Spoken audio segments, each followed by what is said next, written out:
तुम इतनी स्वीट हो गई हो कि लोग लड़ेंगे और तुझ पे चींटी नहीं चींटा चढ़ेंगे। बाप रे बाप जमानत चौक करबो कहां ब्यास। बाप रे बाप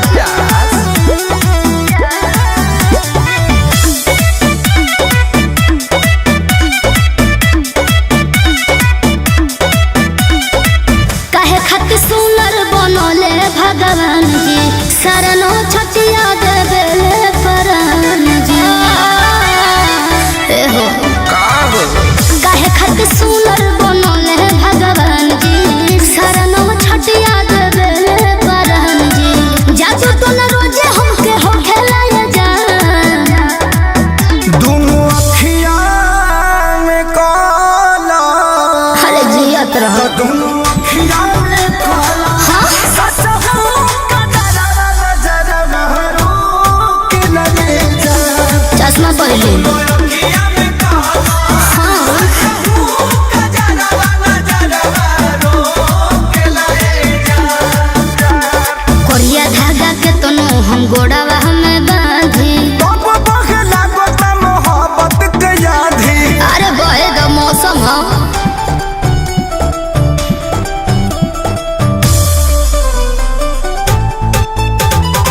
Music by Arya Sharma.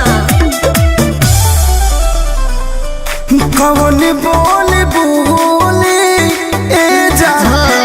लफुआवन के टोले ए जान कहीं आइल गइल छोड़ के हम घर रही का।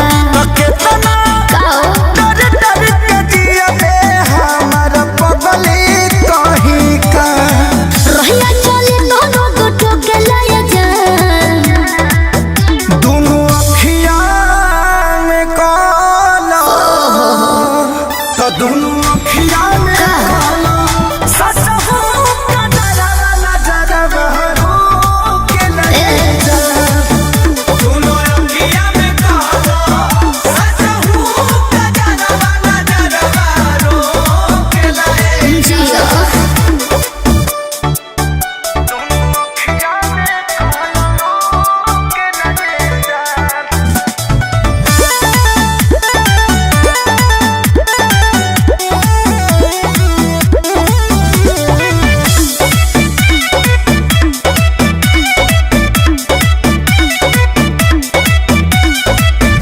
लगलू बड़ी क्यूटी ए जान। जुलुम कैलस ब्यूटी ए जान। गजरा गजरा नहीं लागल होठल लिए बात जान। कहबो काओ देखिए के लोग के बुरा होली बारी जान। बाप रे बाप अखिलेश के सारे ताल ठोक लय जान। दोनों अखियां में काला। हाँ दोनों अखियां में काला। ससुर का डरा अरे जिया ब्यास के लगे जा। बाप रे बाप दोनों अखियां में काला। ससुर का डरा नजर महरो के लगे जा। हंसत तारू मैं लगन मगन कके ध देलू।